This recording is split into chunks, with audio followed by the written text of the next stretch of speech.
last week, seated there when Masai ministry is showing scriptures upon scriptures, that confirms the deity of Christ. I just started thinking in my heart that how come people believe that there's a God? They actually believe that. Do you know that? They believe that there's God. And they also believe that he can do anything. Even unbelievers say, what God cannot do does not exist. They used to say it too. They know there's a God. They believe that there's nothing God cannot do.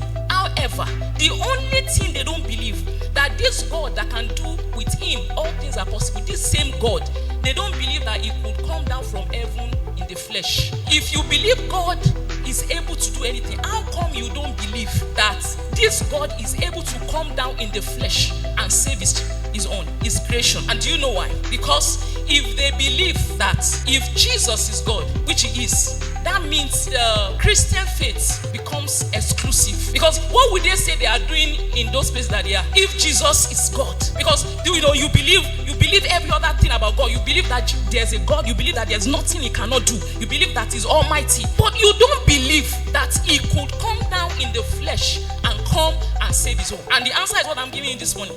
That once, because Jesus is God, he makes the Christian faith exclusive. No option outside of Christ, because Jesus is God. He said, I am the way, truth, and I am the only life. Because he's the author of life. And the author of life is the only one that can give life.